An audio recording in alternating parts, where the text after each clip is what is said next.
Hey everyone, so as promised, how to make your homemade sunscreen. So in this double boiler, which if you have a real double boiler that would be awesome, but I'm not fancy like that. Just got a measuring cup. I have 2 tablespoons of shea butter and 1 tablespoon of beeswax pellets. And I started this before I came on because it takes a little while to melt. It probably took about 6 minutes to melt. And I think that would be very engaging watching this stuff melt. So that looks nice and melted now. So let me see if I can do this with one hand. See how talented I am getting this hot glass out of the... Okay, so I pre-measured all of my ingredients. So this is going to go so quick. If you tune in late, you might need to watch this on the replay. So this is half a tablespoon of red raspberry leaf oil, and that has some SPF in it, and it's also really beneficial for the skin. And then another half a tablespoon, this is just grapeseed oil, but you could really use any oil you want. You could use coconut oil. Carrot seed oil is really good for skin also and has some SPF. I just didn't have it and didn't want to buy an extra product. And then this is non-nano zinc oxide, a tablespoon. So both of those other oils that I added were half a tablespoon. And then this is 1 tablespoon of non-nano zinc oxide. When you're taking this out of the package, just make sure that you're careful not to breathe it in. You might want to put a towel over your mouth because it's a really fine powder. You don't want to get it in your lungs. And then you can just leave it at that, but you know I'm going to add some essential oils. So I made a batch earlier with lavender and lemon. And this one I'm going to go with kind of like a citrus fresh. So I'm going to do some lime. 1, 2, 3, 4, 5. So you're going to use about 20 drops of essential oil for the scent. 1, 2, 3, 4, 5. I've got orange. And then I'm going to do lemon. 1, 2, 3, 4, 5. You can use less than 20, like peppermint is pretty strong, so I'm only going to use 3 of that. And when I did the 1, 2, 3, so there's the peppermint. When I did the lavender lemon, my nose is really sensitive to lavender, and Young Living's lavender is so fresh and like pure that I only used about 7 drops of the lavender and 2 drops of the lemon. And literally that's it. How long have I been on? I don't even know. Let me look at the clock. 3 minutes. So with the melt time and the mix time, it took me 3 minutes. So when I first made this, I was kind of freaking out because it looks like the consistency of milk.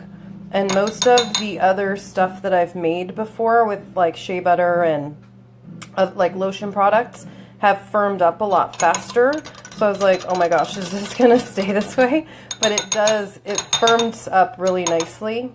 Oh shoot, I don't have the tube that I put it in, but I actually just applied it to my kids today before they went to their dad's. So I bought these tubes on Amazon. You can see one of them is missing.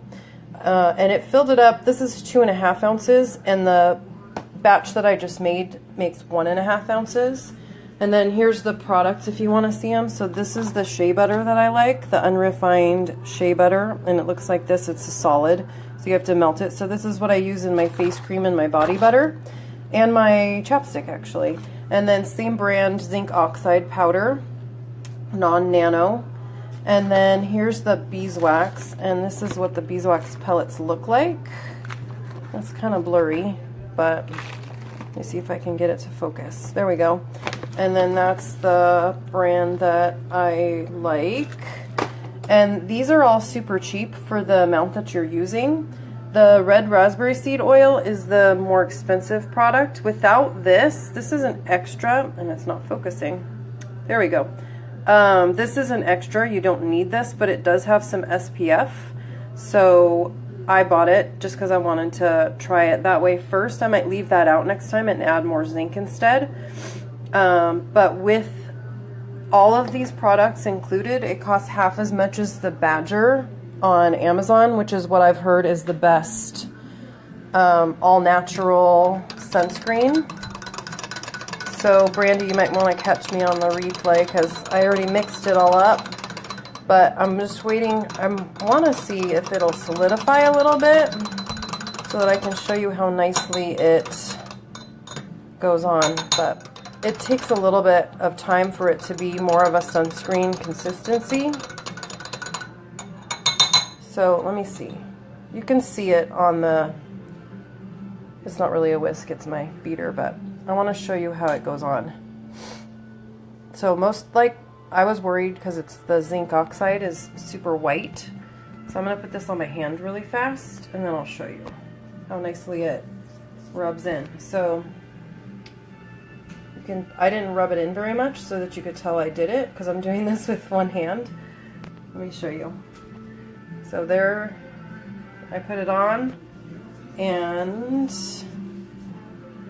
it doesn't have that white residue. You can see it doesn't have that white residue that a lot of the natural ones have, which drives me nuts. Like, I don't want to have that white stuff all over me when I'm at the beach. So I'll post the recipe in the comments. Oh yeah, you can see it's thickening up now. And then before it gets too thick, I want to put it in the bottle. So I put it on my kids, and I feel like a little goes a long way too. I put way less of this on my kids this morning than I would other sunscreens because this is a little bit thicker, so it's stretched out more.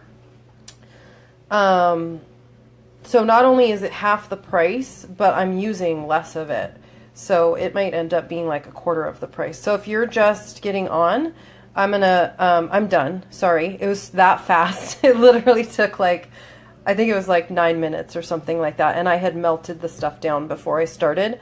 So watch it on the replay. So I'm going to, oh man, more people are coming on. You guys will have to watch it on the replay. Sorry. I'm going to sign off for now, but if you have any questions, let me know.